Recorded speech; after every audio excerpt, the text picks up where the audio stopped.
To welcome everyone to our regular meeting of May 8th, 2013.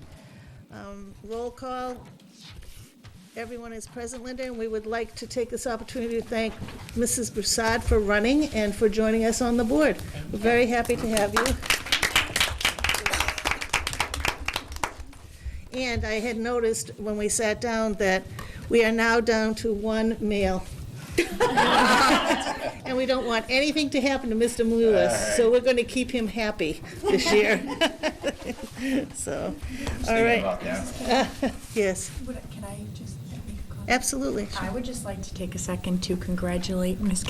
Carroll and Mrs. Kane for a race well won and being on the board once again. Thank you. Thank you very much.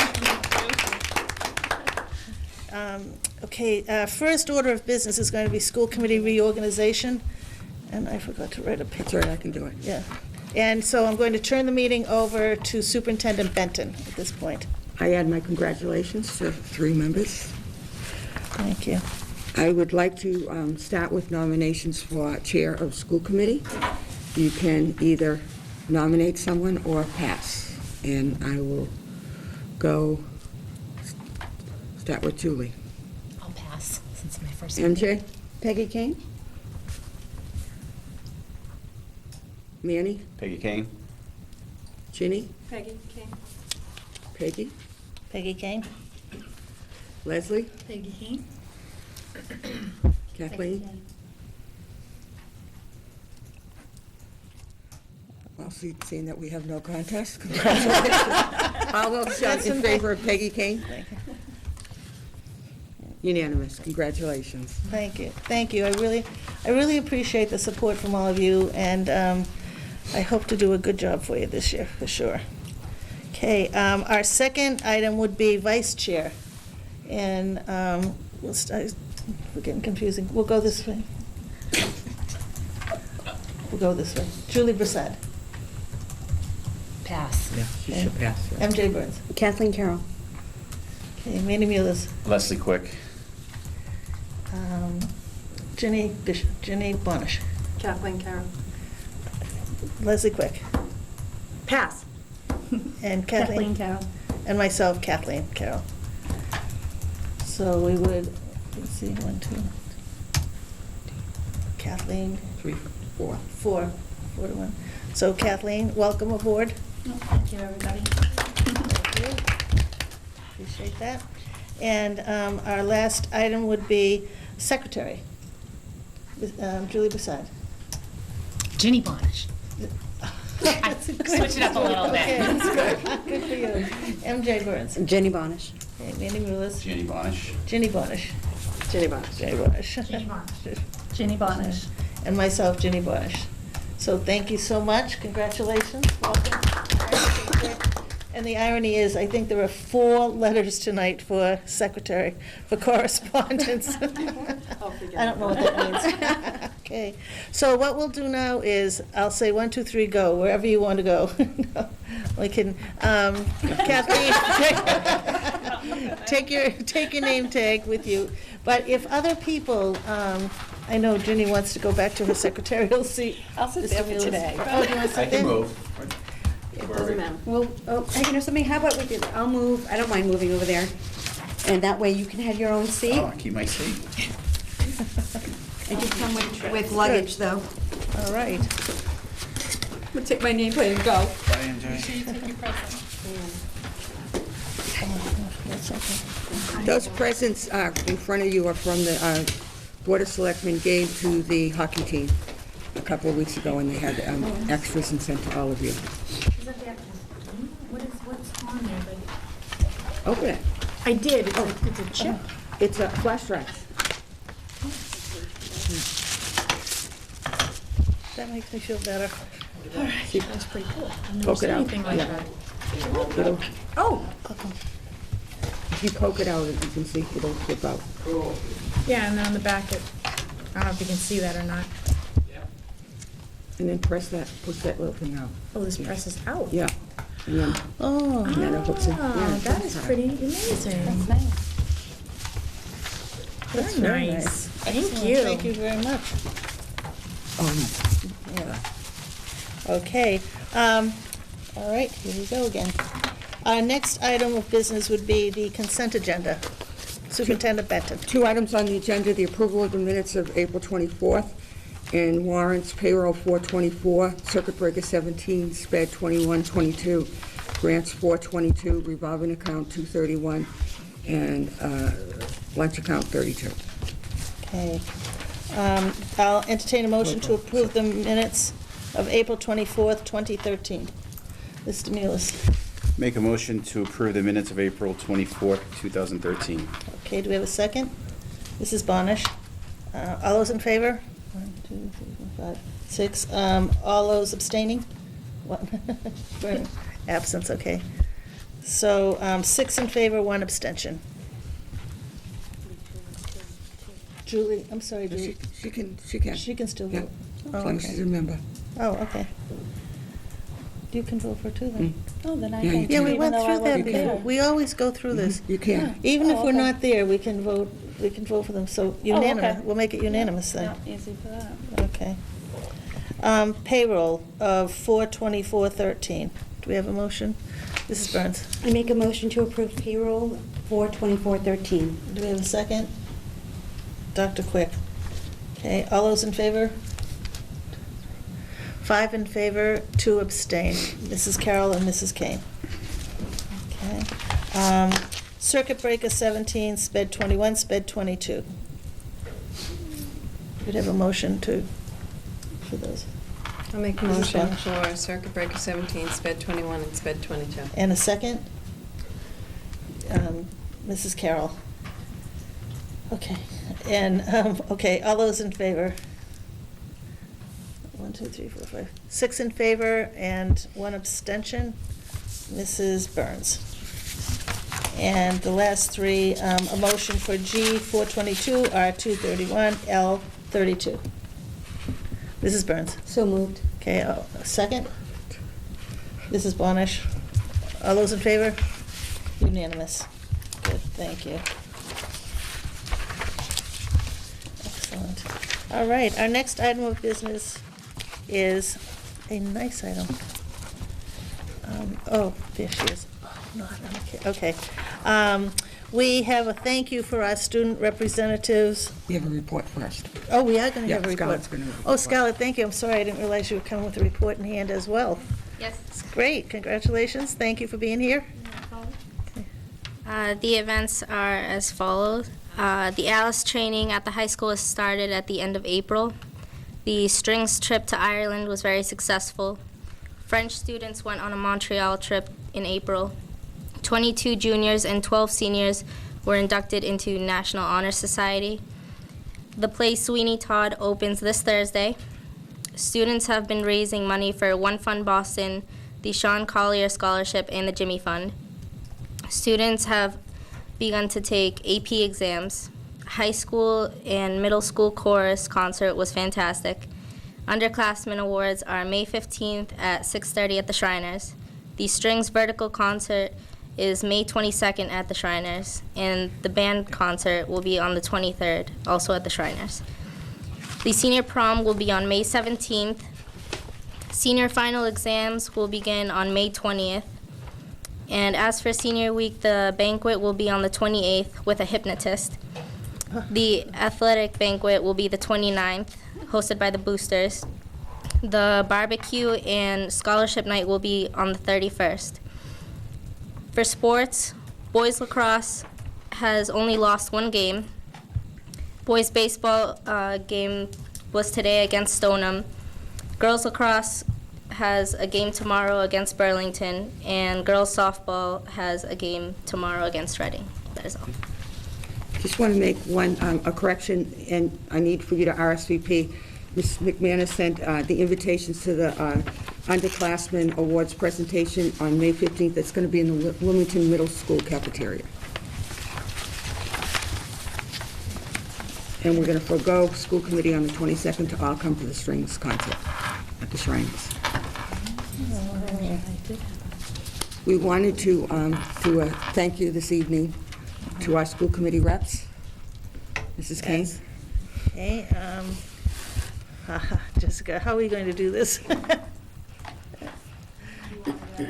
We have, our school committee rep not only comes to visit us, but she's also involved, I am assuming, in Sweeney Todd. Yeah. So, you know what? If you come up this way, that'll be good. I'd like to say thank you so much for everything you've done. We've enjoyed you. Thank you. Oh. Thank you. Thank you. And Scarlett? Actually, wait till Scarlett gets it. Oh, okay, that's a good idea. Scarlett, thank you so much. We've enjoyed having you. Thank you. Now look at me, after you do Mr. Tracy. Oh, sorry. Thank you. Thank you. Thank you. Thank you. Congratulations. Thank you. Two representatives couldn't be with us This evening, and Scarlett has, Mrs. Tracy has the gifts for them, so thank you both. Good luck with the play, break a leg. That's a great play, enjoy it, yes. Thank you. Okay. Very interesting thing on the Mass Association of School Committees blog today. There was somebody asking about student representatives to the school committees. And Mike Gilbert had responded that it's a law and you're supposed to have had this for the last few years. And this community is just starting because a new member is coming on and would like to get that started in her school system. So it's nice to know that we're ahead of the curve, and we've so enjoyed having the student school committee. They really do such a nice job. And we've had boys a lot, but it was nice to have girls this year too. So that was great. All right. Our next item of business, old business, the report on the electronic devices at the high school. I would like to ask you to invite Principal Tracy and Assistant Principal Mahoney up to the table to Yes, talk please. about That'd be their great. report. Good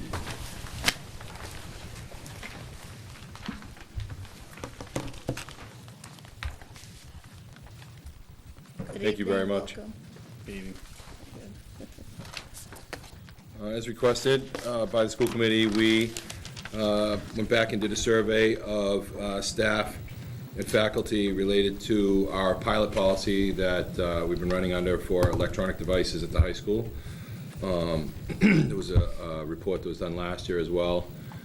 This year, more of the report centered around some of the issues we've been wrestling with and some of the things related to technology that we've been working with OIT to correct, and in anticipation of moving into the new building, higher technology, high levels of technology, and more access. So it's been a good opportunity for us to really start to look at some of the bugs, iron out some of the kinks, work out some of the little things, if you will, that we can handle much better as the movement occurs into the new facility.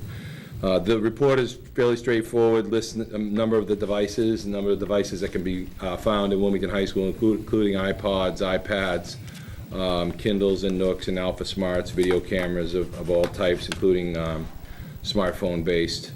A lot of the activities listed are ongoing, and I think teachers would probably describe them as somewhat evolutionary.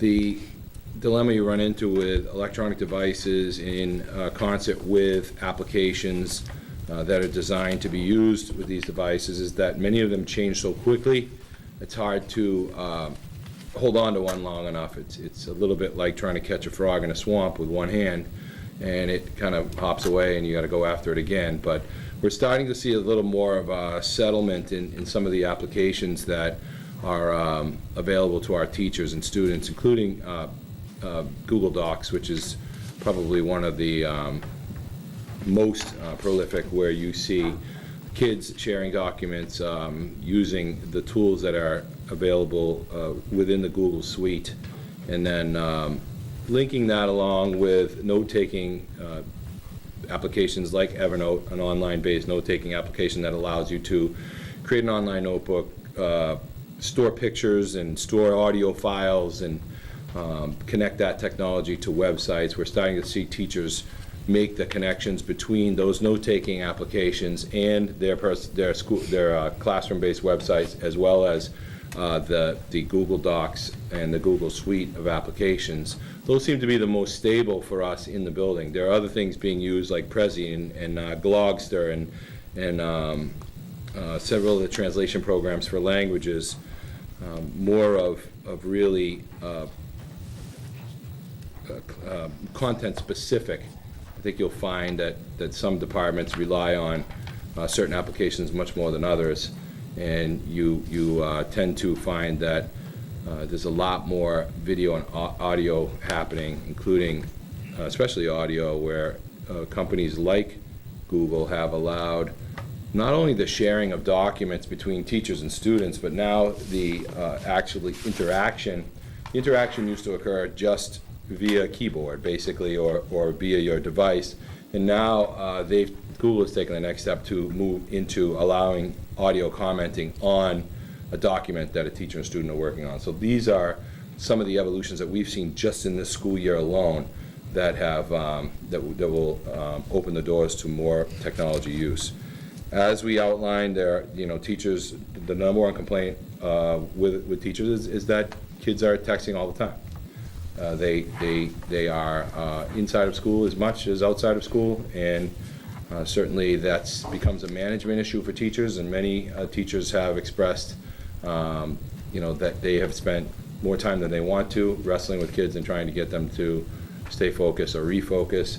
Other teachers have had no issue. Their policies are pretty clear and upfront, and really have stuck with, holding the line and responding as outlined in the policy. So a number of other things. We've worked with OIT on things like wireless access.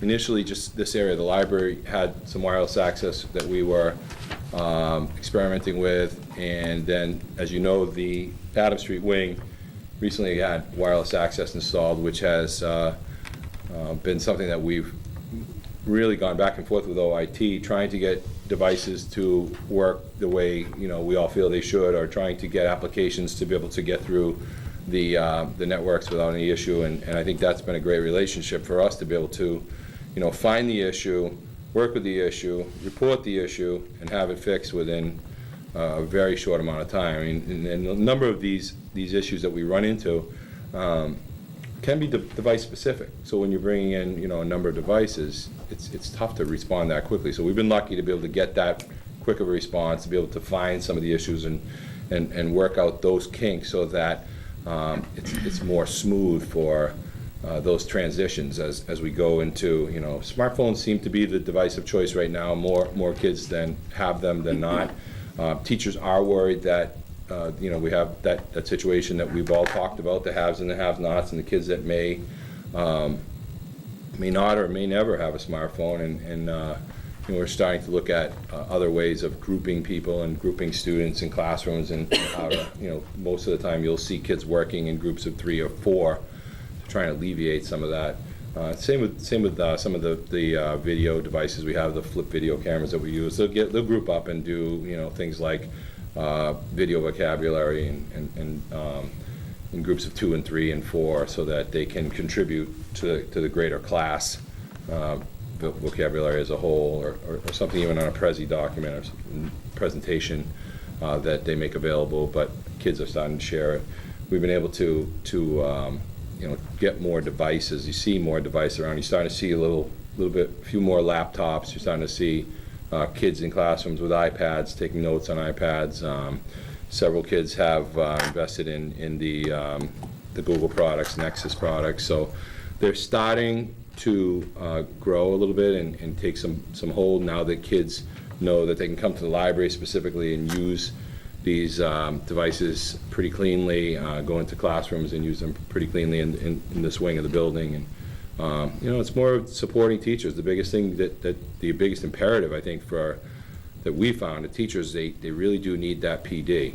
The professional development is got to be tuned more towards, okay, we have these devices, now how do I deal with each of these devices? The Android device, the iDevices like an iPhone or an iPad, they do have different responses overall, and certainly those are things that teachers need to learn more about, and I think they would like to learn more about. It's more a matter of making those available, and again, it's time, and I know that, Wilmington University, when you look on there, you'll see things with a number of technology opportunities for teachers to sign up, learn about, get involved in, including social networking pieces, and you're starting to see that stuff proliferate a little more.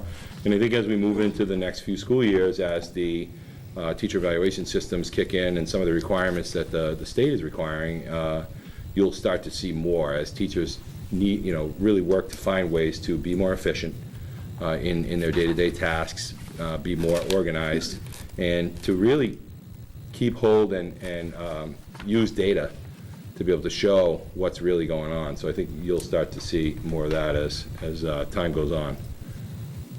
You have anything you want to add? I think you said it. Any questions? Oh, I'm just curious, Dennis, what do the students have to say? Did we ask them, or what are the ambassadors?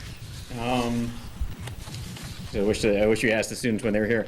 I think they say by doing. I mean, you walk around, you look at what they're doing in the classroom, who's using the technology, who's not, and where they spend their time. They embrace it. It's ubiquitous. It's part of them. So they love it when a teacher, say Claire Hitchler, does a lot of her vocabulary using their phones. So they'll take themselves out into the hallway and do a video of a certain word, and kind of explain it and express it in a way or act it out, and they share those videos. The kids embrace that. Same thing in art, they're using their phones a lot more. In business, certainly they're looking up different information. So I see what they have to say by doing. Is there the possibility of, if a teacher does not want to use the devices, to collect them or put them on a shelf? I know that some school districts do that. I mean,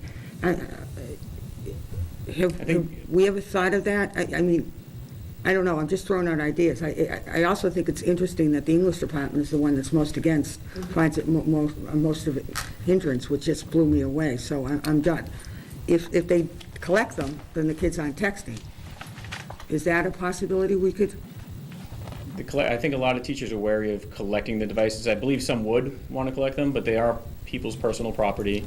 They are quite expensive. I know some people are wary of losing them or having them disappear. Well, if there was a bomb threat, we would put a box out and collect them. So, I mean, I'm just thinking, I've been to school districts where there are actually boxes on teachers' desks because they don't want kids using them in the classroom. So I'm just trying to figure out a way to allow the kids to still have the freedom of their cell phones during lunch, right? Isn't that part of the policy, without texting all during class? We certainly wouldn't tell a teacher not to do that. If they chose to do that, we would support them, because it is at a teacher discretion in their classroom. I thought, I guess, Dr. Quick. I have they're enough. going to be banned, so, I mean, we've got to think of some way of. Right. I have a number of questions. First thing, when I'm thinking of what you were just mentioning, Mrs. Benton, I'm thinking of no different than not taking your calculator out during a math exam. You know, you just don't allow it. You don't take it out of the bag. And I agree with what you're saying. It shouldn't be the teacher's responsibility to have to collect the cell phones every time you come into class and pass them out. I just think that takes away from their time of teaching, of dealing with, you know, whose is what. One of the couple questions I had besides that was, I know it said there were still a handful of students that don't have the devices. What are the teachers doing about those students? Because, I mean, if you're in a class where there's a kid who does not have a phone, I mean, how are teachers dealing with that? What are they doing in a case like that? Are they not using them? What we've seen is more of collaboration. You know, the 21st century skills pushes for that collaborative work, and if you walk around Wilmington High School and you drop into classrooms, you'll see that more often than not. Yeah. Kids grouped up in 2s and 3s and 4s working together, and that tends to alleviate that stress immediately, so that you don't see a lot of singleton work happening in the classrooms. You really don't, unless, I mean, kids are taking a test or they're doing an individual assessment. You're starting to see a lot more of the transition towards the collaborative group work, and certainly the sharing of ideas and the analysis and synthesis of data so that they can use it, come up with a solution, and then have to present it as a whole.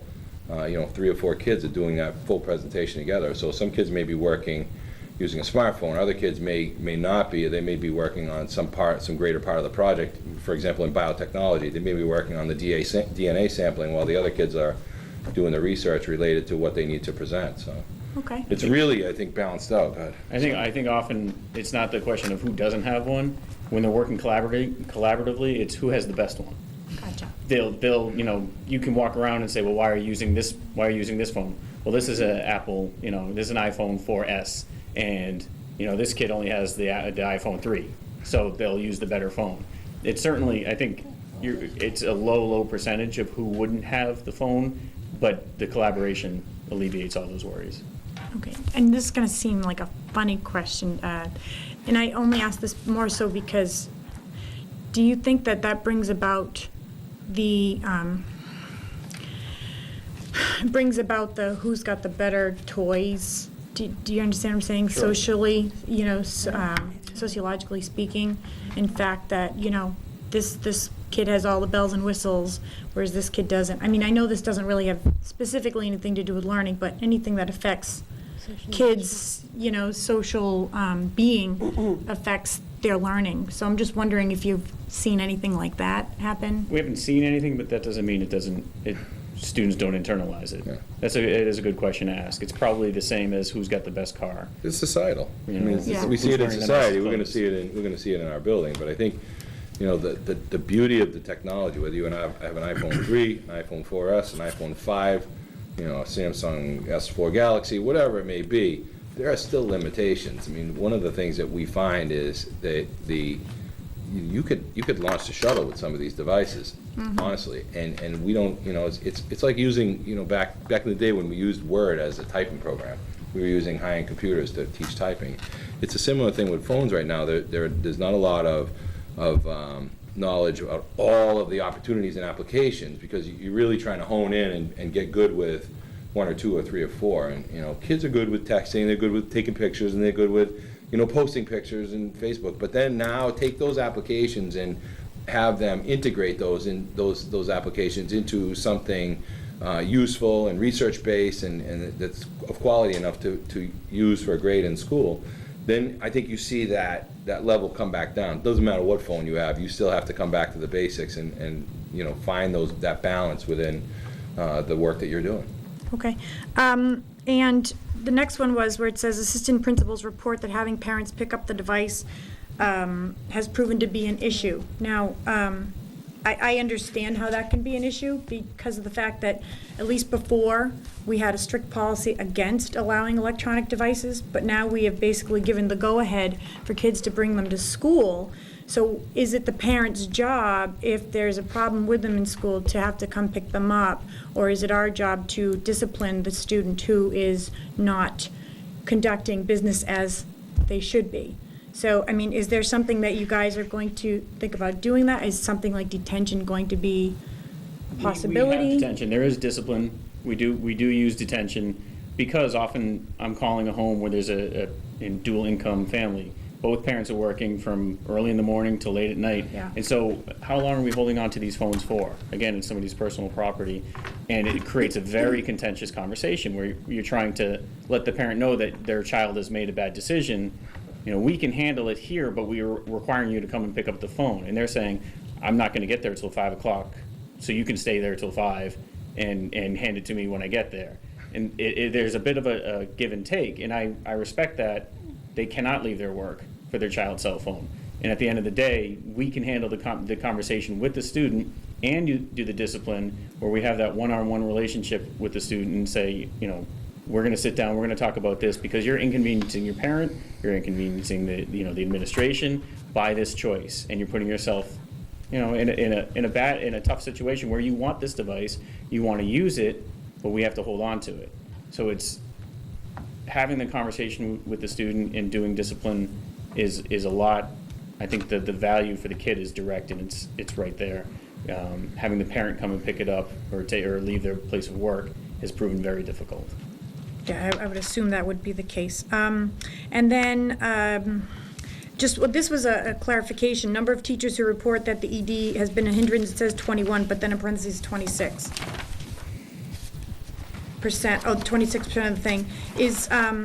Do you find that number in there, I mean, do you think that's, I would think that's a pretty significant number, that 21, which is 26% of the amount.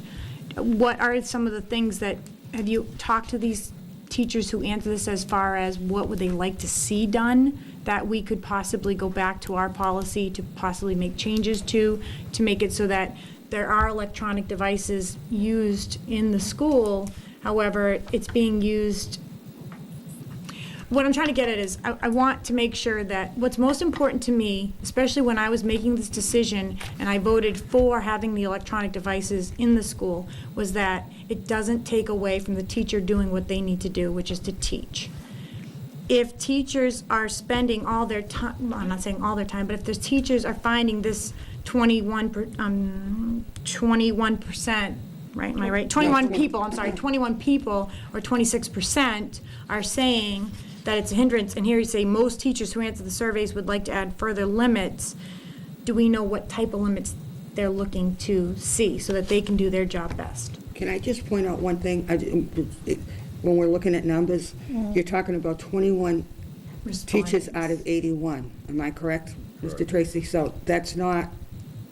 But you we've got only have to- 36 who responded. You have Only- 47 people who did not respond to this Right, survey. right. That, to me, is more of So something that needs to be you addressed. have to watch the than- numbers, Who they're because right. 30% sounds like a lot, but it's 30% of Well, yeah. 36 teachers who Yeah, responded. but that's not my problem, that they didn't answer. I'm looking at, I get what you're saying, but I'm looking at this right here, saying, most of the teachers who did answer the survey would like to add further limits. If the teachers don't answer the surveys, what am I gonna do about that? Do you know what I'm But can saying? you That's- assume that they're comfortable with it? Yeah. They should have Can you assume answered they and told don't me use it that. at all. Right, You I mean, can I assume don't they're know. not You're using right. it at all. You're right. We don't Could go have. either way. So that's don't have the the answer kind to of that. catch-22, and 25%. You can't rely on that 25%. It definitely has to go back to the teachers, but it has to go back as a whole, and that discussion has to happen. And it also, I think, has to happen with kids, too.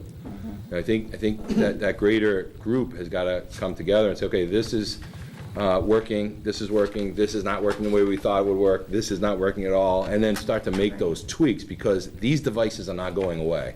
So now, how do we find the balance to make sense for our teachers so that they can teach and use the best, their classroom time as best as possible, and then also to meet the needs of the kids who spend inordinate amounts of hours on these devices. Well, like I say, you're saying the 9th and 10th graders tend to have the biggest, Yeah, problem with it, so it's clearly something we have to get through their heads that, absolutely.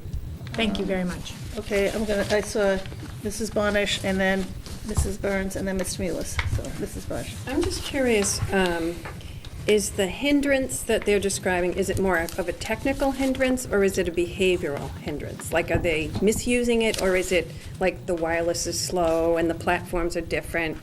Is it one or the other, Well, I or? think it's a little bit of everything, depending on the teacher. I mean, some teachers are comfortable and some teachers are not. There was one teacher that responded, I don't have a smartphone, I'm not getting a smartphone, and I don't know how they work. That must have been me. That's something that we have to look at, really Is that seriously. someone that you want on your staff? I'm not saying that for. In all honesty, no. Because, I mean, we have to take it from the source. Yeah, I agree. I think that's something we have to look at. There has to be that motion forward, but the balance, I think Neil and I have talked about it, and Dennis and I have talked about it, and when you're meeting all these issues, you'll find that you find out things 5 weeks after they happen, because it happened to somebody and they complained to everybody else, but brought it to the source so we could go after it and fix it. And that's one of our frustrations, to be able to say, we can fix these things if you let us know. So we've really started to push that back and say, we have to know what's going on. And I think, and I don't have statistics on it, but I think the new ticketing system that they're using is allowing people to put their own tickets in and get those things addressed right up front individually. So I think you'll see that start to evolve as well. When you first drop a wireless system into a building, and then all of a sudden all these devices are connected, what do you do with them? What do you do? I live my life on this device, honestly. If I lost this, I'm in trouble, but I work all day with it. I have all of my everything in the cloud. I keep pictures in the cloud. I work from my website in the cloud. I work from, all of these different comfort levels. It's very easy for me. It's not, and for me, at that level of user, I have to always remember that when I'm even talking to teachers to say, how do I get this to work on my phone? Never mind, how do I get it to work in my classroom? How do I get it to work on my phone first? Then how do I get that comfort level of integrating it? And then how do I help my kids to be able to use that, to bring that usefulness into the classroom perspective and what we're doing with the content? I would think that for teachers like that, the kids would be able to help the teacher, so. Yeah. Because Like when they I was know a more kid, about my it father than- relied on me to fix the VCR. Yeah. We're in that same mode in some respects. Happens in most houses. Mrs. Burns? I think a lot of my questions were, some of them were addressed, but in reading this, my biggest concern was with regards to how much, considering the number of teachers who responded against those who didn't, I didn't know with regards to the hindrance piece, how many of it was kind of apathy as to kind of, as Mrs. Benton spoke to, resisting that technology change and going forward. I mean, I think this pilot is perfect to work out the kinks. And I think it's a great time for these teachers who are more resistant to learn about this technology going forward. So I was a little concerned with regards to the survey, and in looking at other surveys that you've put out, it's not necessarily so surprising, although I'm disappointed. But do you have like a feeling as to how many of these teachers are just kind of resisting this piece? Which, I mean, with going forward with the new high school, they're going to either hit a wall. In my, thought process, we're either going to move forward with this high school and giving these students everything in the education and the teachers to provide that education with the technology piece, or we're not. I mean, I don't mean we're not, but these teachers are going to either have to step up to the plate, or a decision's going to have to be made. I mean, is it more apathy? Is it more uncertainty with regards to navigating through this, that they don't want to come off, you know what I mean, uneducated in that piece? I mean, it's a continuing growth spurt for all of us, I think, as you stated, with technology changing. And my thing was, I didn't know if it was just apathy per se, or if it was the difficult, and I wasn't sure how many who responded were within the pilot piece. I just didn't know where the numbers, and I don't know if you can speak to that or not. We focused on teachers specifically because that was asked, but it's also a good angle for us to begin. I don't think you can pinpoint that it's apathy or that it's someone just refusing altogether. There's a little bit of everything. We have a number of people on staff who are amazing with the technology, and they integrate it and they use it with their kids, and you can see them on Twitter, and you can see their kids interacting with them, and you can see kids responding to things that they put out there, and all of a sudden they all show up in the library, and the teacher never saw any of them, but they knew exactly what to do. So those types of things are happening all over the building, and it's more of looking at, okay, where are our power users, where are the people who are comfortable, and then how do we get them into areas maybe side by side with people who don't use it or are not comfortable. The other tool you have, I honestly believe, is the teacher evaluation instrument. As I've read more and more about that and gone to the trainings, teachers need to come up with data to show that they're communicating with parents and that they're putting the information out there and that they're working in the curriculum, and that all of these pieces that really kind of floated out there in the past, you communicate with parents? Yeah, I call parents. Okay, you met that standard. That doesn't happen anymore. I think with this new evaluation instrument, you have a great driving force to be able to say, this is what our expectation is. Yeah. I think you'll find that the people who are wannabes and will be's and are doing already far outweigh the people who won't and don't. Okay. It's just really, it's the nature of the beast in some respects. There's also a lot going on. There's a lot coming down the pipe at teachers right now with the Common Core stuff and with the new evaluation systems. And so finding that balance and teaching your classes and correcting all the papers at night, and it's a delicate balance, and it's one of the things that I try to say to teachers, a great time is that summertime to be able to say, here's how I want to set up my classroom for the next year.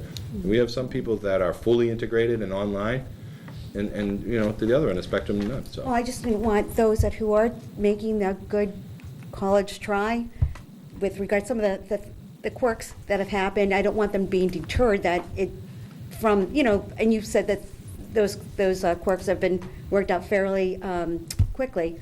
I just don't want, as this is a new process for everybody, Right. that their interest, that they're going to be deterred and lose interest in continuing just because of the bugs that everything that starts up, you run against. Yeah. You know what I mean? I just wanted to get an idea if you heard anything on the lowdown about.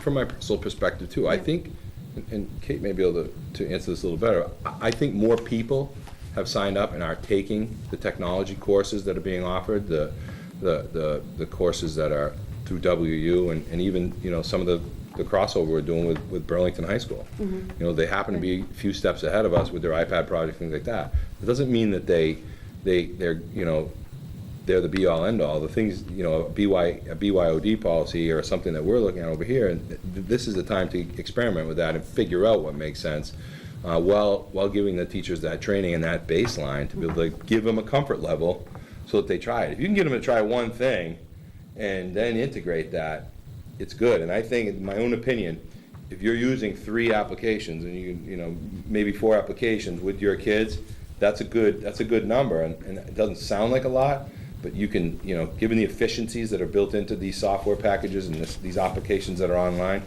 that'll get you a long way. Thank you. Mr. Mueller? Thank you. I think everyone's making a lot of good points here, and you make a very good point, Mr. Tracy, that this technology isn't going away, so we need to do whatever we need to do to make it work, right? I think there's a lot of encouraging information on this report. There is some discouraging, but we need to, I think, find out and really pinpoint what the hindrance is. There are different questions, whether it's kids taking out their devices or the teachers just not understanding how to use the devices, so that they could go one way or the other. I guess my question and my feeling is that professional development is really important for some of these teachers to be able to make this work. And my question is, and I think you hit upon it a little bit, but are teachers taking advantage, and are most teachers taking advantage of the training that we provide, and how are they being encouraged to take that training if they're not doing it right now? For many of them, it's a requirement. Could I ask them? Kate can- First of all, can I just say something, Yes. and then I can turn it over to Kate? All teachers new to Wilmington are required to take 12 hours of technology in the first 3 years. So that was a huge step in the last contract of sending the message that you can no more come to Wilmington as a teacher and not learn technology. Kate can address it specifically, but the technology workshops seem to fill up each time. Can you talk a little bit about some of them? I took a look at the numbers, actually, because I was concerned about the PD component in this report as well. Of all the technology workshops that have been offered through WU this year, 251 teachers registered. Now, that's a total number of participants in all the workshops. Some of those teachers take multiple workshops, so they might be double counted in there. Of the 251, 33 were high school teachers. So only 13% of the available seats in all of the WU technology workshops were filled by teachers at the high school level. I think to the point that both Mr. Mahoney and Mr. Tracy are making tonight, I think the job embedded PD is a really important factor, and I think that that's one thing that we had as a priority in the budget that the superintendent put forward with the technology integration specialist at the high school level, because that's the kind of ongoing PD that's on the spot, and somebody that can be there to answer and help troubleshoot and come up with new ideas for applications that teachers could be using in the classroom.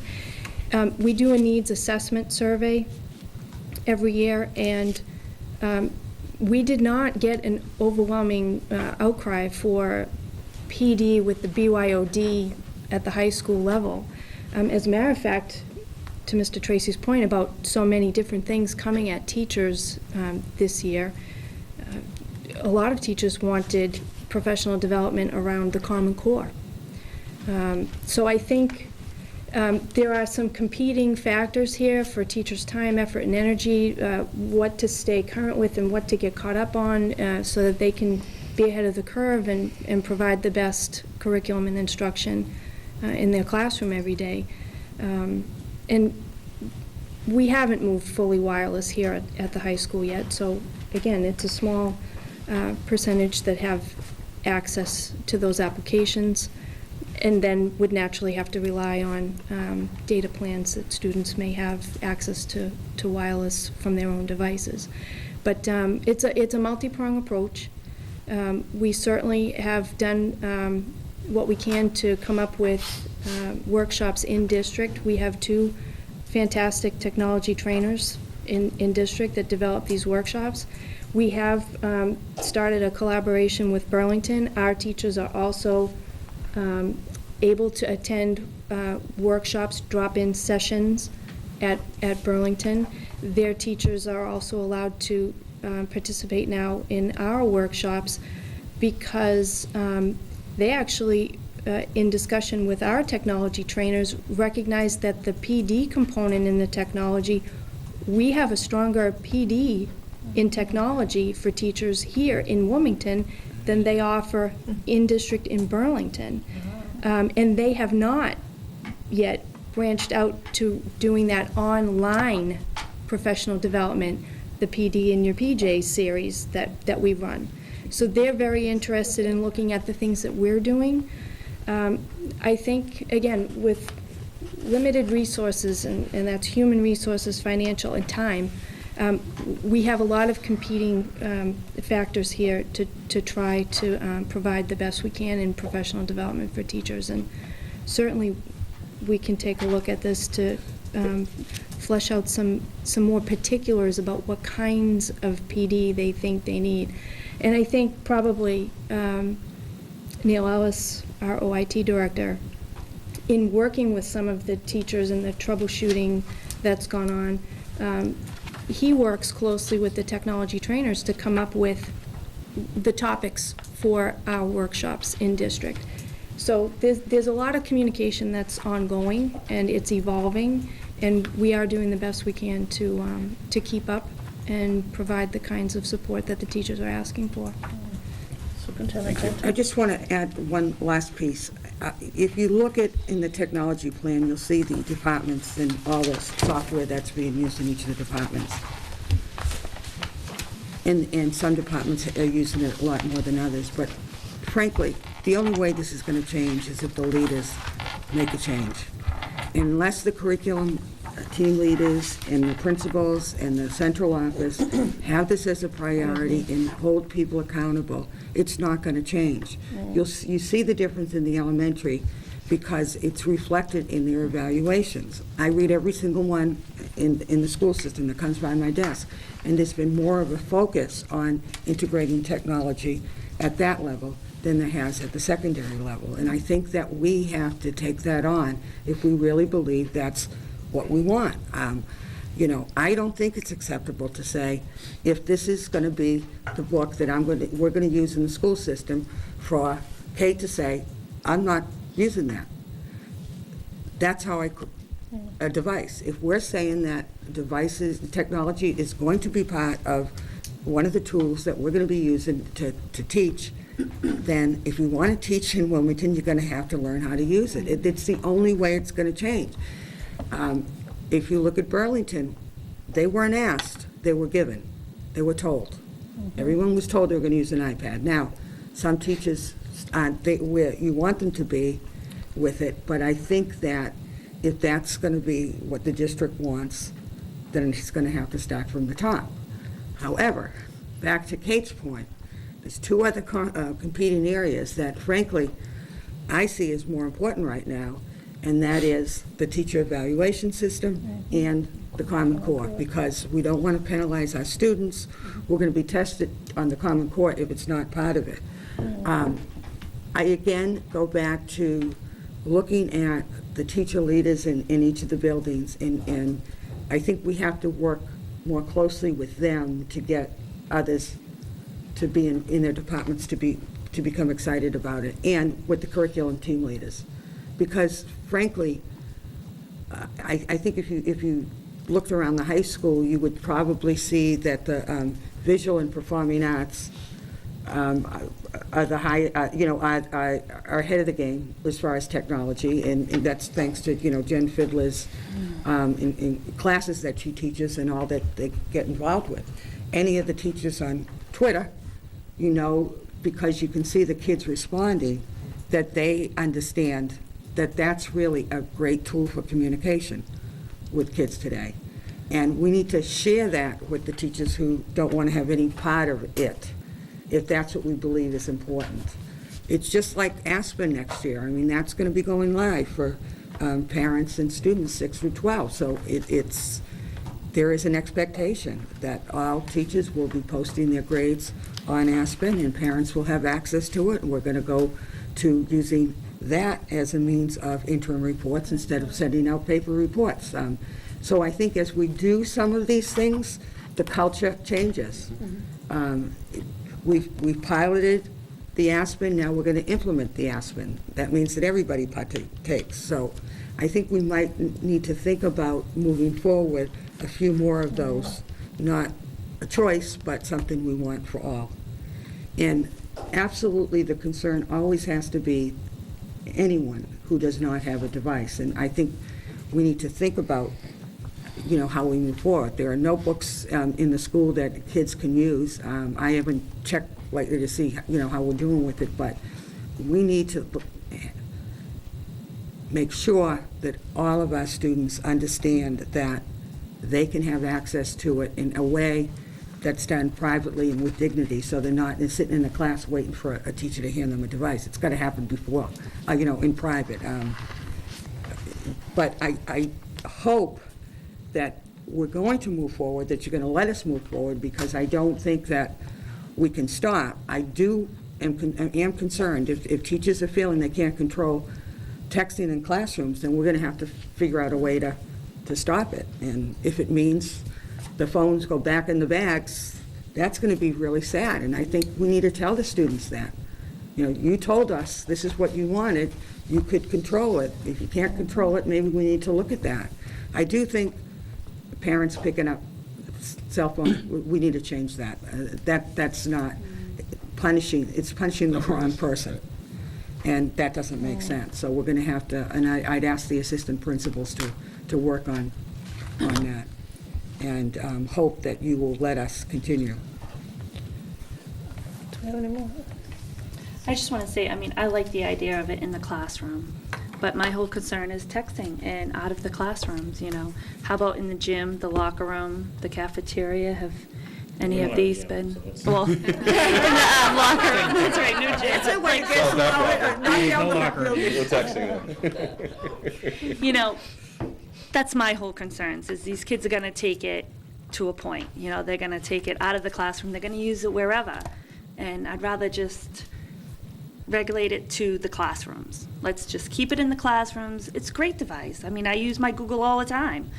But just keep it in the classroom. And I think if the kids can't do that, then they shouldn't be allowed it. Being on the ground floor and sort of being, being in charge of the discipline and enforcing the handbook, we might be behind the curve a little bit in understanding the culture of not just the students, but also the parents in the town. Yep. More often than not, when I am having a conversation with a student to tell them to put their phone away or turn it off, they'll say, but it's my parent. And I will get on the phone and sort of readdress that, and that can be a daily occurrence. Today in school, in a math class, a student's phone went off, and it was their place of employment. The owner of the employment knows exactly where the student, not where they are, but what they're supposed to be doing during the hours of 7:40 to 2:05, and they still called. So that's, while I agree with you, it's a bigger culture than just the students. No, I agree with you, because I know some of the adults who's sitting beside me, and I'm like, who are you talking to? My kid, I'm like, They're at school. Why are you talking to them? Don't you talk to them enough at home? Why are you talking to them now? You know, I say that to them too. I'm like, you know, but I still think we should get a handle on it, you know. I totally agree. I can't believe when you just said that, the parents, because that's what I've been waiting here to say, that part of what I want to say. It blows my mind how many parents think that it's okay to be talking to their child. My child just passed a math test and got a great grade. How do you know that? Oh, it was the break, so he got to text me. Come on, you're not making this easy for us at all.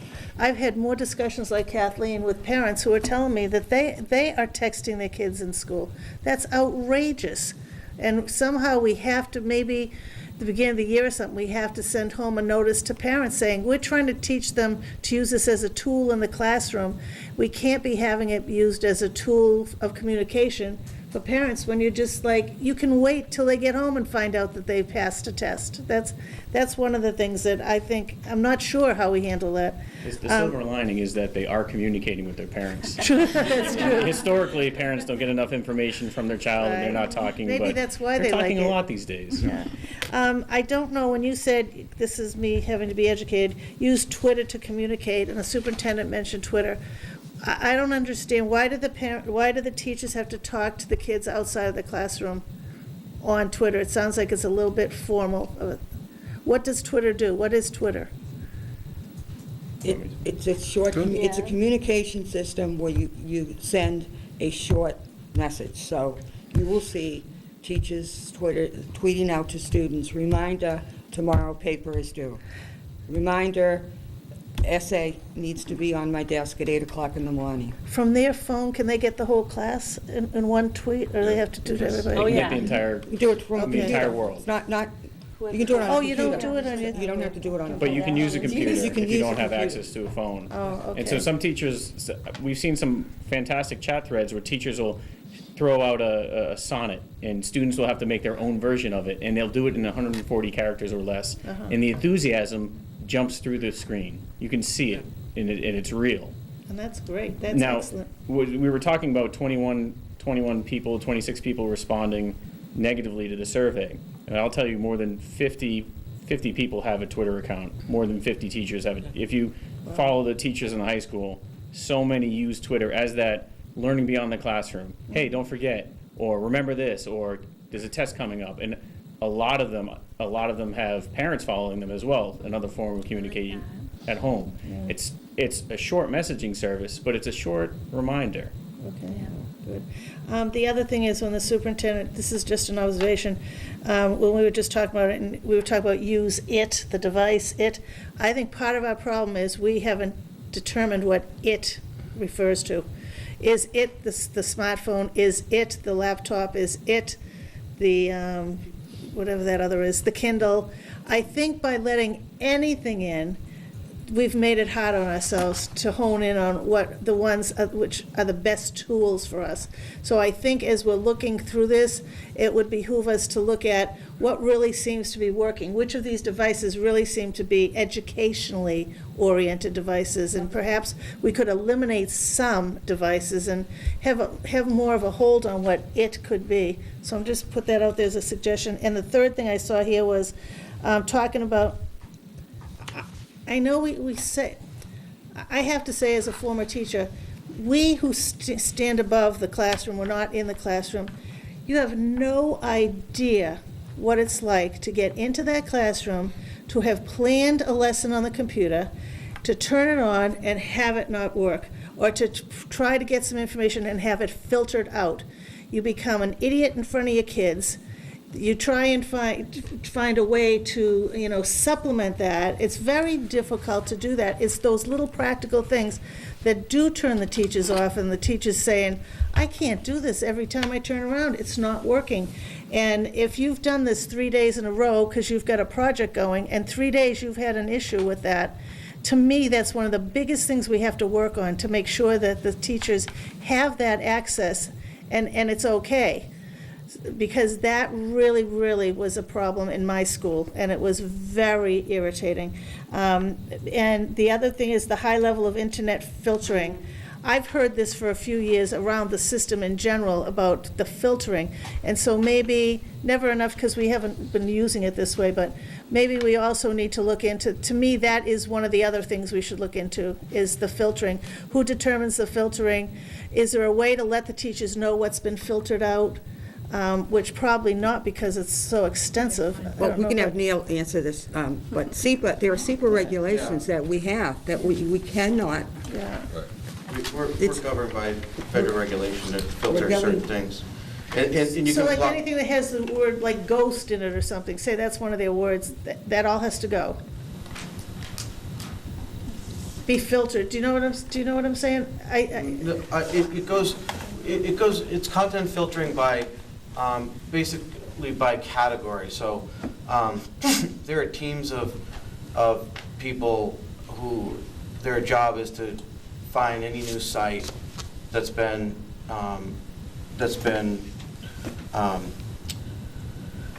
so domain names in websites, they're established, it's not like governmentally, but they're established through the internet through a number of servers. And when these websites are created, the websites need to be checked by, basically these companies have teams of people who check every single one of these websites to see what kind of content it is and then rate it and then put it and then categorize it. And there's usually about 64 different categories. So they put, I mean, and they're talking about trillions and trillions of websites. Here are some jobs for our students, they don't even know we're out there Yeah. probably. but the thing, so So- what has to happen is, a teacher may prepare their lesson at home, but they can't expect to walk into a classroom and turn the computer on and get on the internet and see. They have to do their homework and check out through technology whether this is something that's going to be Ahead of time, blocked, because know that it works. they can It's not- unblock it, but unless they know. Right, okay, so they have So the that, problem is that they don't take the time. do they know that's available? Yeah. There's Mr. a great Tracy? example in this report. The teachers that identified the Gutenberg project as a problem, Yeah, that problem was solved in 10 minutes? Yeah. 10 minutes? Because Right, okay. there are times when I will email Neil directly and say, I got a huge problem, teachers are trying to do X, Y, and Z. What happens when you drop a wireless network in, you start at a super cautious state, because you really don't know how things are going to interact. All these devices suddenly coming into that network. So you start at that super cautious state, and you work your way down to some type of a balance between what the teachers need in the classroom and the kids need in the classroom and the SEPA regulations and the federal government, and what we believe in Wilmington. I mean, there are certainly sites that we personally would not want to be popping up on screens. Right, And right. I again have to say that when we have an issue, and that's, we've gone to the point, Neil and I have sat in this library under this wireless access point and tried different things to be able to make them work for teachers and students. And as soon as they're reported, they're addressed. I don't, it's not a long-standing issue with us. I think it's that point where you talk about where somebody may do it at home, it's the secondary. come here and it doesn't work, so they say, I'm not doing it again. It's the That can't be the secondary approach. issue. That's it. It's a secondary, that they're not coming in trying to use a bad site. That site affects their site, that you wouldn't even know that there would be an Right. effect there. Right. So I think that's part of the problem. Are we,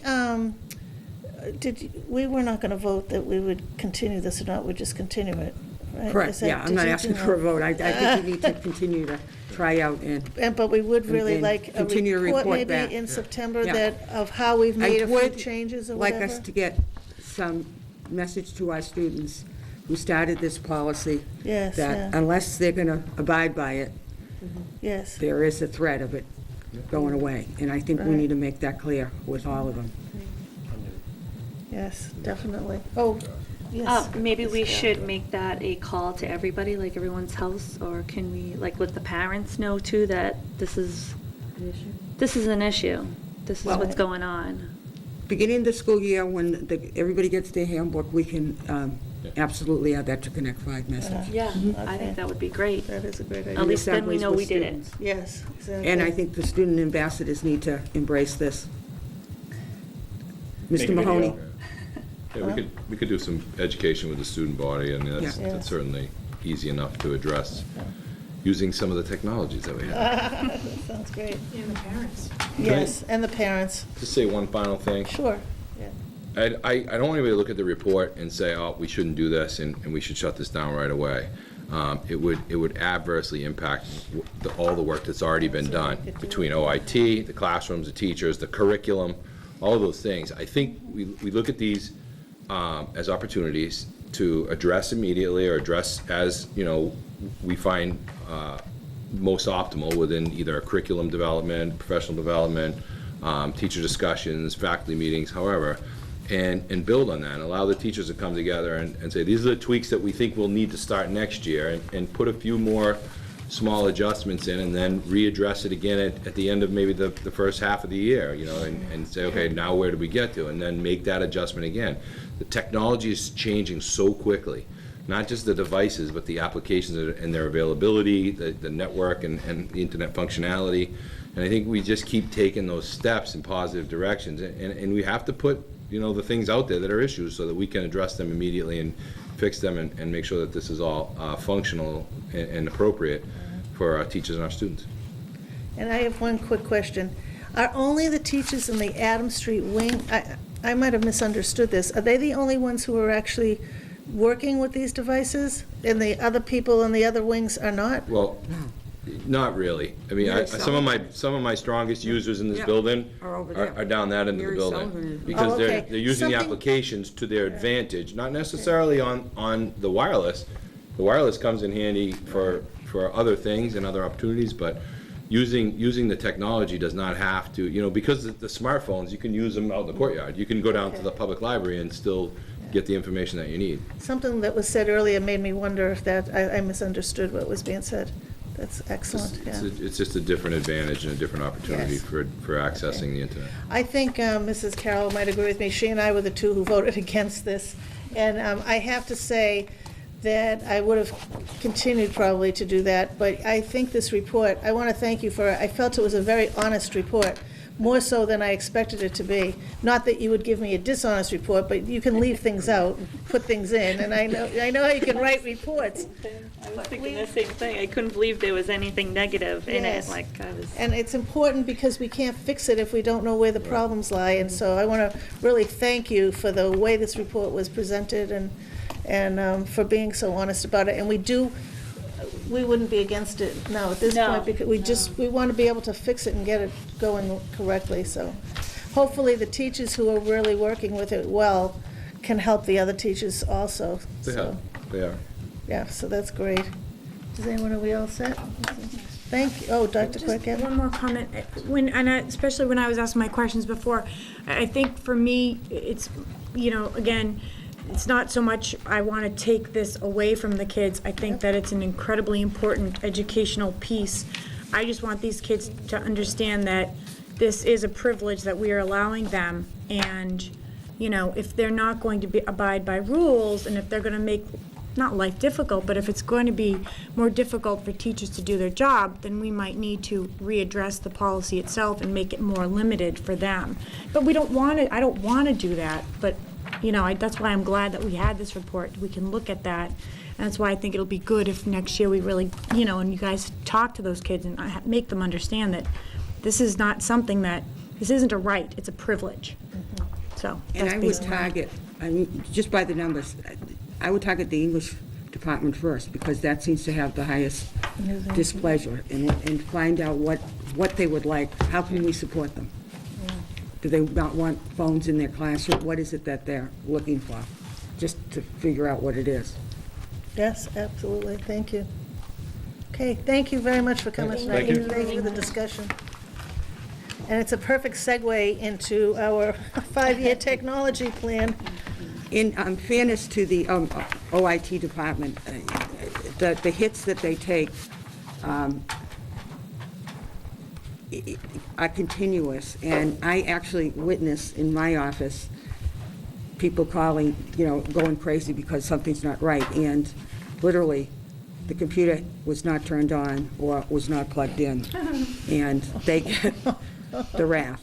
I think that under Neil's leadership, the new system for directly reporting concerns is working out extremely well. I've heard positive feedback, and I think that the effort of the technology task force under Neil's leadership and this very, very, very thorough technology 5-year plan shows the direction where we want to be, and I think I have every confidence that we will clearly get there. The decision at some point that the community needs to, think about is everybody thinks, well, why can't we supply an iPad to everyone? The cost is prohibitive. If you were to do that, you would eliminate probably 20% of the staff, because 80% of our budget is for staff, 20% is for supplies and, operating costs. And I'm not sold yet on that. So I know that we look at other communities, and I get it all the time, why aren't we doing that? But it was interesting because I was at the NEMLAC conference last week, and I was standing in line with a police officer who happens to live in another community that they are ahead of the game there, and I said, oh, you have? And he said, yeah, and I don't like it. And I was shocked. And his wife happens to be a teacher there, too. So I don't think it's the be-all and end-all. What I want to make sure we do moving forward is giving kids the tools to access information in any way that they can, and helping them think about communicating outside of Wilmington, i.e. a global communications. We need to have our kids thinking about the fact that there is more out there that they should be exploring, and they can use technology to do that. And that's one of the beauties of technology. I am very impressed with the teachers that have grabbed technology and moved forward with it. And I think that any of us that have been in classrooms can see the advantages and the excitement in the students, and it really does, make a difference. But I am pleased to present the draft technology report this evening, because I think that the state would have a hard time finding anything wrong with it. I think Neil and his committee did a great job. The other piece is staffing. The more technology we put into the schools, the more people we need in order to support the technology, and we probably will have to be looking at that down the road as well. So Neil is here to answer questions that you may have. Does anyone have one? I think we tired ourselves out on the, we're not used to being here this long. Maybe Neil could just comment on the high school piece, because we didn't give you a chance to. Well, actually, my take on the high school piece is, I mean, we kind of touched upon it different places. One thing that superintendent did say was that things kind of need to be, the leadership needs to be in place to say, here are the things that I want to do as a school, and lay out a plan to get there. So it's not intimidating or scary, and plenty of time ahead of time that these are the things that we're going to be looking to. And Principal Tracy did mention with the new teacher evaluation system that there are a lot of things in there that aren't necessarily even things that the principal wants to see technology-wise, but things that the state wants to see, and it's kind of good to have that foundation. From my perspective, the issue around using the devices in the schools for the teachers and the students just comes down to education. If we have, and I saw this, we had Lisa Ippolito working in the elementary schools. We had a giant wave of use in the elementary school, and it was, she just did a great job of sitting down one-on-one with every teacher and saying, okay, what's your favorite lesson plan? Let me take that. Okay, well, you know what we can do? We can do this here, and we can do that with that website, and we can do this. And then, it clicks. And then you go, oh, okay, yeah. And then she scheduled a time, 2 weeks from now. And she was booked up every hour of every day, all through the entire year. And I think when it comes to, and part of the technology part is is the ethics and the morals and how to use it properly, how to conduct yourself, in society with a device when you're talking to someone and not start using your phone. They're all things that, just like in the elementary schools, on the report card, you have those student responsibilities and things. What do you do in classroom? You don't pull on her pigtails and don't scribble on your desk and, those kinds of things. They're things that, aren't necessarily things that, high school teachers are thinking to have to deal with, I think, in a classroom. And I think part of the policy maybe is not really part of the policy, but in adjacent to that is to write up a bunch of things that, we talked about, like, here are the things you do with the device in school, like on the first day, here are the things, here's what you don't do, here's what you do, don't, so they get it right off the bat. And in terms of, teachers using the technology in the classrooms, I think it doesn't necessarily come down to what devices to use, because a lot of the devices, no matter what you have, there are a lot of common applications that you can use on all of them, between, all the Windows devices, all the, any Android devices, even BlackBerry devices, iOS devices, Apple. There are certain applications that are really great tools that everyone can use on any platform. And it's a matter of having that ITS, that integration specialist, figure out what those things are. And we have someone who does that now for the after-school PD, and she knows every single tool that's out there that can be of benefit. And then that person going into the classroom and saying, okay, what you're trying to do here, we can do with these applications, and these applications run on all the devices that your kids could bring in. So let's start there, and we'll go from there. The other thing is maybe just e-reading text. Just start slow, okay? We just want to use devices for reading right now. That's all we're going to use them for, is to read text. That's how we're going to start off. Start slow. Okay, next thing we're going to do is we're going to start taking that text and posting it in Google Drive, and then we'll all look at it. Okay, that's the next step.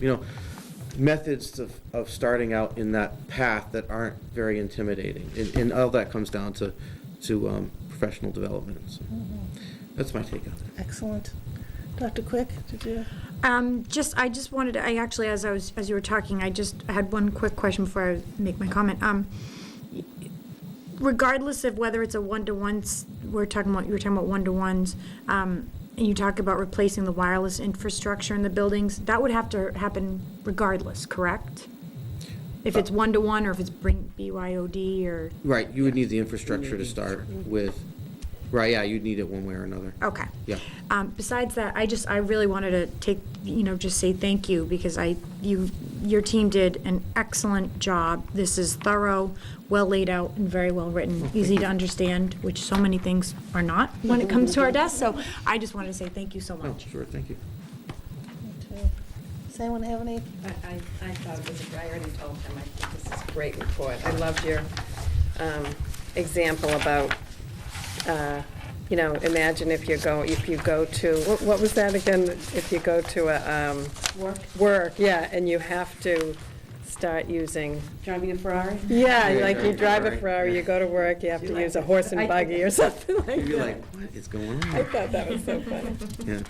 But, Well, one thing I will mention about the curriculum part is that hopefully, and I don't necessarily think, I think there are a lot of ways that the new curriculum, the Common Core, in technology can mix and actually strengthen each other. And one thing that we're looking at is doing the curriculum and learning portion of Aspen, where the teachers can link in the assignments they make in the grade book to a bank of Common Core inside the on the web. They can link each one of their assignments. They make sure they're hitting each thing. In the teacher evaluation part, we're looking into a very technical way to an easy to use method of accomplishing that, in which teachers can take videos and pictures and record student learning and post it for the principal to see all the examples of things that the great things they are doing in their classroom, and just, it'll work out for everyone. So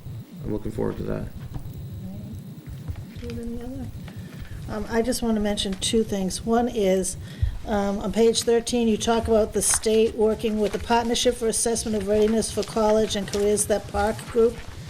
I think we have to, and Oh. I'm sure Superintendent Benton will be doing this, we have to keep our eyes out on that group, because I think they You're are, not kidding. they are moving into our life. They sure are. Fast. Yes, and they're Yeah. they're going to determine that we should be spending money, Oh. from what I lots gather. But and not lots giving it and to us. lots but of not money. giving it to us. Another unfunded mandate. So on page 13, everybody, we have to keep our eye out for that. Well, they just, actually, the state just released another 2 additional things to EPIMS for data This is collection. unbelievable. It's going to be a nightmare.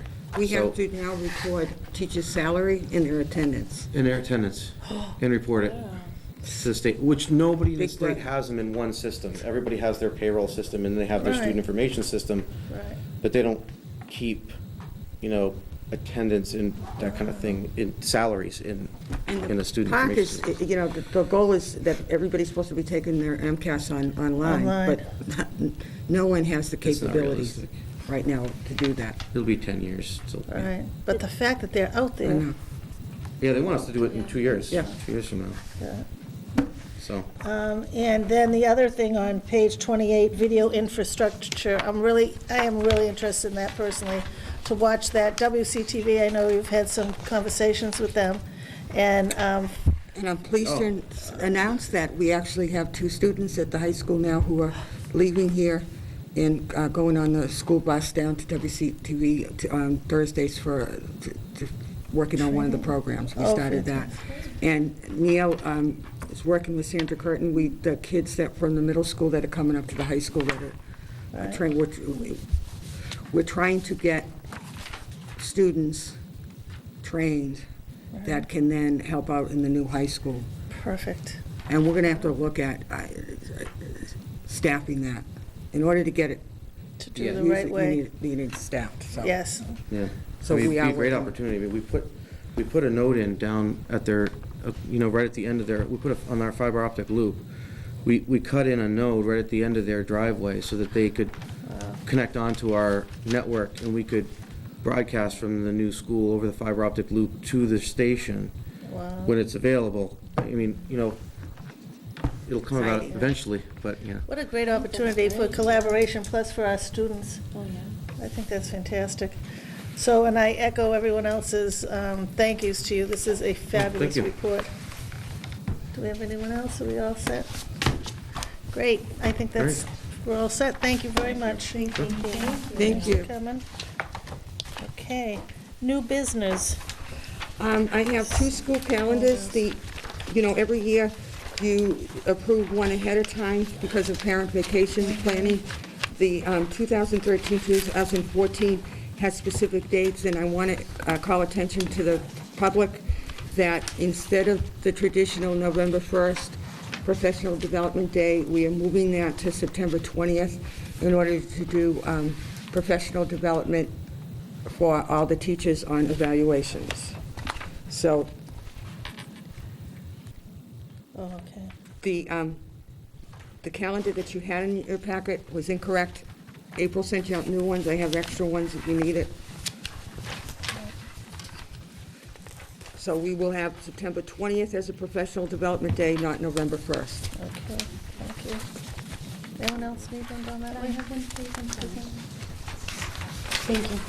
So I need a motion to approve the 2013-14 school year calendar.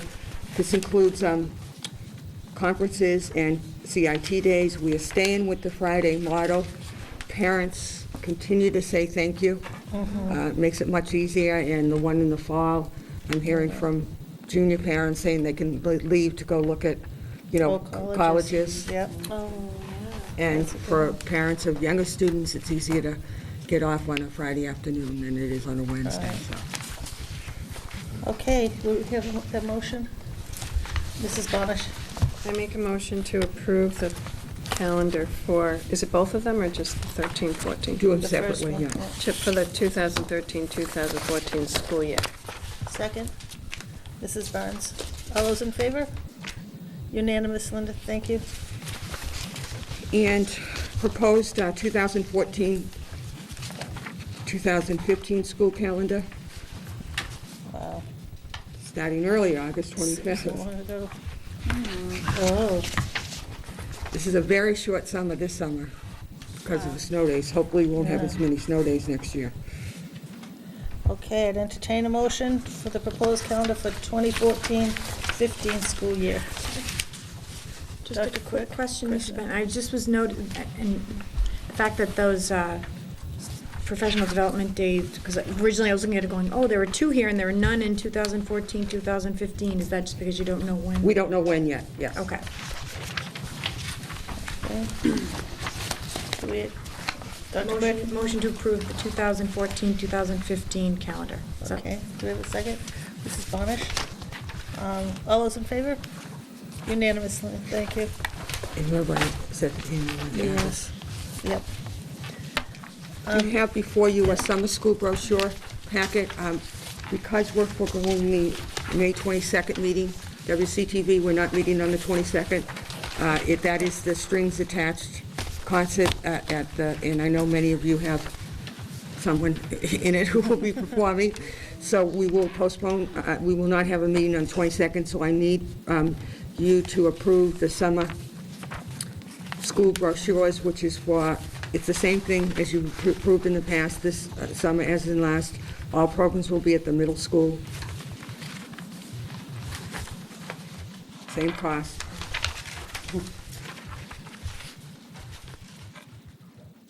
Okay. And, oh, the high school, so 2 middle school programs and a high school programs. So I'd entertain a motion to, oh, sure. Mrs. Carroll. What if a parent can't afford the cost There's and their kids need? there's always financial aid available. Okay, great. Good question.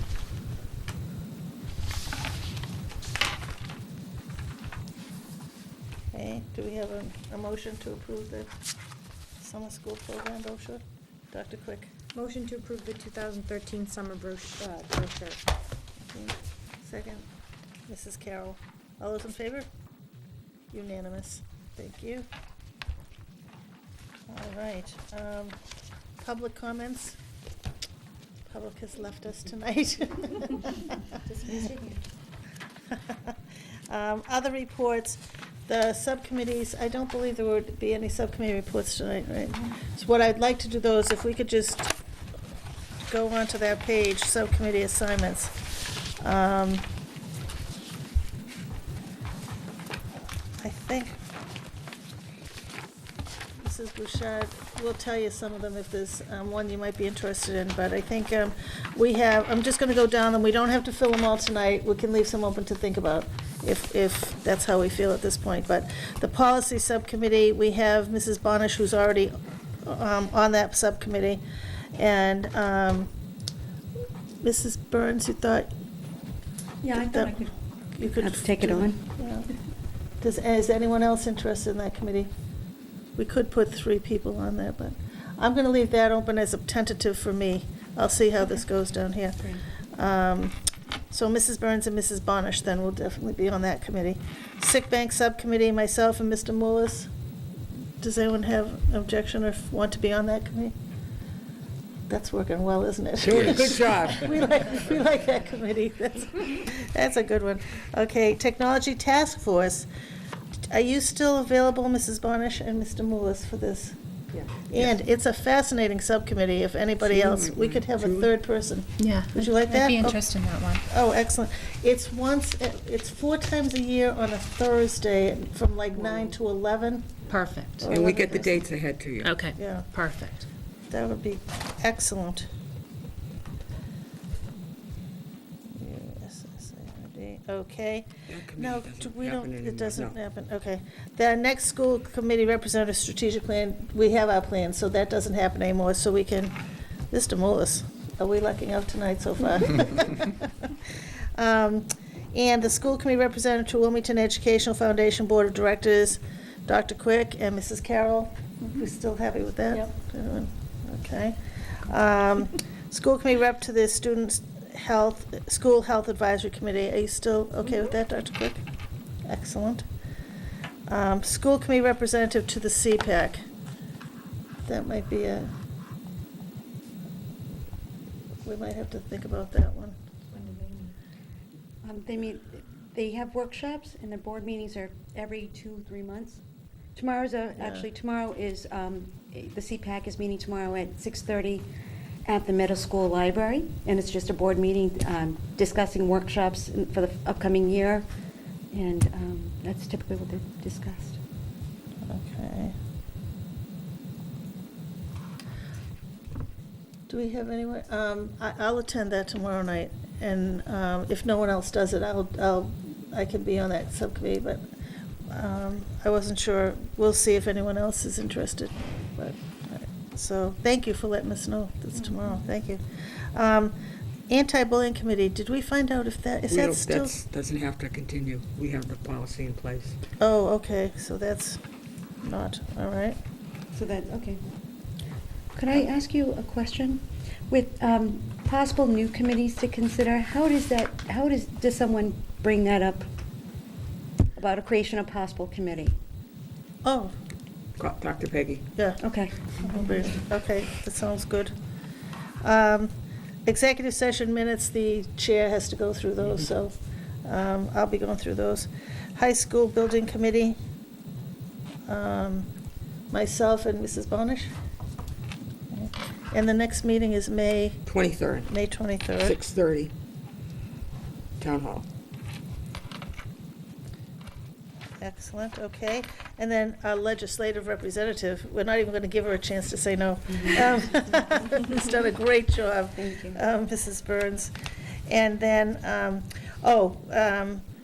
you're working on we have one negotiations going on right now, and Mrs. Burns and Mr. Hayes were on it, but Mr. Hayes is no longer on it, but Mrs. Burns and Mr. Ruggiero are doing fine still. I believe so. I think they're getting close. Yeah, Very so we close. wouldn't bring someone in Right. at this point in the negotiations. No, I sat in, they're doing great. Okay, great. So that's excellent. And if you have any ideas about a different subcommittee, that's what happens. We during the year, like if it's time to negotiate with somebody, they'll send a letter to the board, and then we'll set up a subcommittee and work out what dates are good for everybody. So if you have any thoughts about other subcommittees, just talk to me. Okay, thank you. And we'll go from there. Yes. I would go on the policy committee, subcommittee. Oh, okay, you would, okay. Yeah, since I got rid of one of mine. Okay. That would be great, all right. Good, thank you.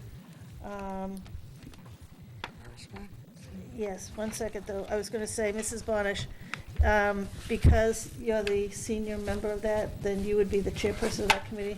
Really? So that you can set up the next date for a meeting, okay? Okay. So you know, thanks. All right.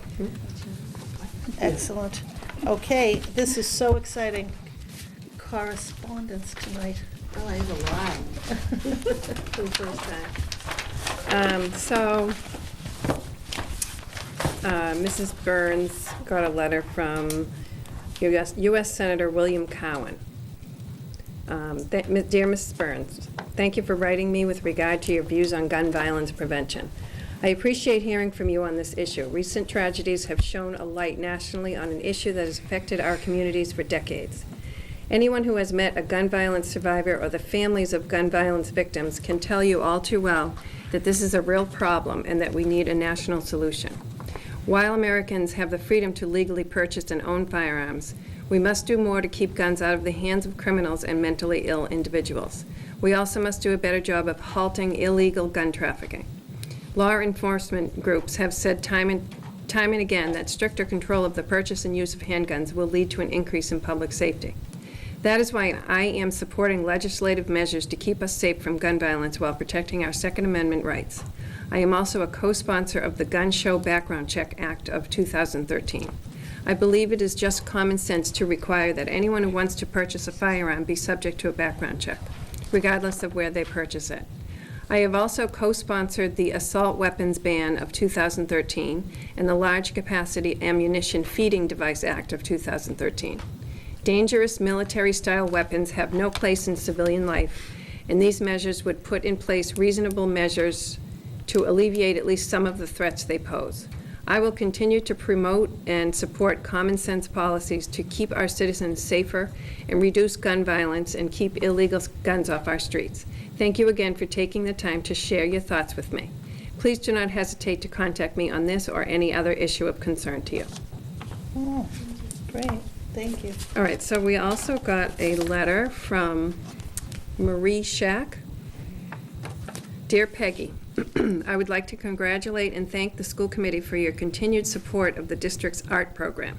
It was so evident from the joyful and proud children, parents, and grandparents, and of course their teachers, that not only the show, but the program and teaching is such a success. I was so happy to come and be part of the celebration of the students' creativity. Sincerely, Marie Shack. And she came down from New York for the weekend to do that. She was telling me at the event. Okay, also, we got a card from Robert Hayes, and it's a thank you card with Pooh on the front. Thank you, wrote Pooh, for making me feel like a very important somebody. You shouldn't have, but I'm ever so glad you did. So he wrote, thank you for the nameplate, free admissions pass, plaque, shovel, hard hat, and most of all, your friendships. And remember, I'm always just a phone call, text, email, post, or tweet away. Continue to do great work. I'll be watching. Thanks again, Robert. Nice. Okay, and then this one is from the Visual Arts Department to the Wilmington Public Schools School Committee. Thank you so much for supporting our department and our talented students. We hope you all enjoyed the show. And I can't read everybody's signatures, but this is the, the thing That was nice. That was a good That show. poster they did was fabulous. Yeah, it really Yeah. was. Yeah, it was amazing. Really impressed by Yeah. it. Wasn't it? Yeah, it's very impressive. Walked out of there shocked. I know it, our arts are just We incredible. have some very talented students. And I need to publicly thank Jen Fiddler because absolutely. when she applied for the position, I said to her, she said, what's your vision? I said, a K-12 art show. And last year, she got her feet wet, and boy, did they all take off on it this year. It was just amazing. I just really loved it. Yeah. Absolutely. Excellent. That makes us feel good to have some correspondence, doesn't it? And all positive. All right. Future meeting dates and agenda items. So on May 22nd, if we can find each other in the Shriners, we can wave at each other. And on June 12th will be our next meeting. And we have three groups coming. I invited the DECA students to talk about their experience. Middle school students, it's not a school program, it started outside the school. Green Team that is selling bracelets and raising money you've heard about. And also, we will be honoring our retirees. Retirees, yep. Okay. I'd also like to submit to the school committee a thought Robert Hayes brought up before he left, and it made sense to me. Next year, going forward, the first Tuesday, second Wednesday.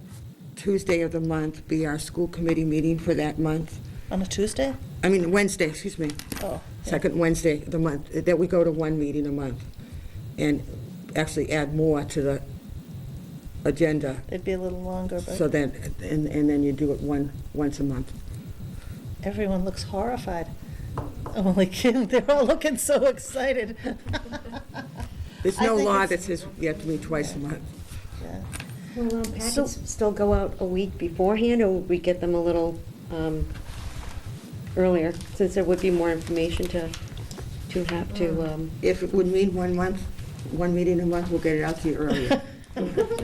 Just, I thought we might want to try it. Yeah, that would be nice too, because we're doing subcommittees, so that would be more time. Right, yeah, that's right.